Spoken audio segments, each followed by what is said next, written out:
Digital যুগে যেখানে বর্ষবরণ উৎসব চলছে, সেখানে সাধারণ মানুষের চিন্তা ভাবনা করে সাধারণ মানুষের পাশে দাঁড়ানোর চেষ্টা করে তৃণমূল কংগ্রেসের যুবকর্মীরা।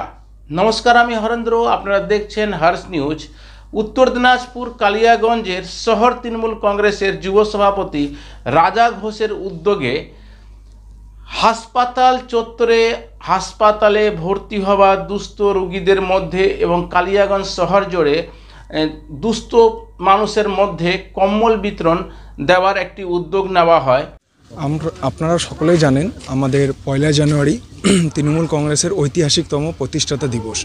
সেই উপলক্ষে রাজ্য জুড়েই তৃণমূল কংগ্রেস নেত্রী তথা অভিষেক বন্দ্যোপাধ্যায়ের নির্দেশে যুবরা মাঠে এবং নেত্রীর নির্দেশে বলেছে মানুষের পাশে থাকতে হবে। তাই আমরা আজ কালিয়াগঞ্জ স্টেট জেনারেল হাসপাতালে, হঠাৎ করে ঠান্ডাটা বেড়ে গিয়েছে আজ, তার জন্য আমরা বয়স্কদের পেশেন্টদেরকে মধ্যে আমরা কম্বল বিতরণ অনুষ্ঠানটা করলাম।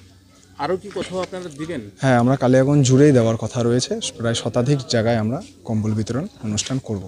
রাত জুড়ে এই প্রোগ্রাম। কারা কারা উপস্থিত হয়েছেন? আমার এখানে তৃণমূল যুব কংগ্রেসের সহসভাপতি আমার রাজা সাহা, জেলা তৃণমূল কংগ্রেসের সম্পাদক মাননীয় শ্রী সুমন সাহা সহ আমার ওয়ার্ড সভাপতি দীপঙ্কর সরকার, আমাদের শহর তৃণমূল যুব নেতৃত্ব পার্থ সাহা, পিকু বুথ সভাপতি সহ অন্যান্য নেতৃত্ববৃন্দরা উপস্থিত আছে।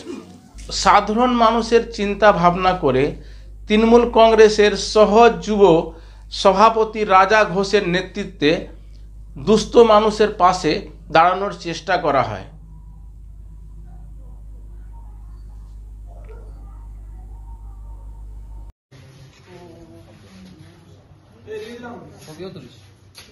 ফলগুলা খাইছিল?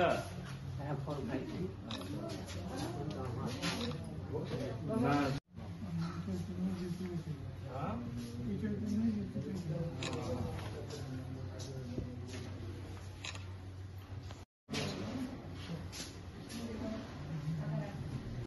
মাঝে মধ্যে ছবি তুলব।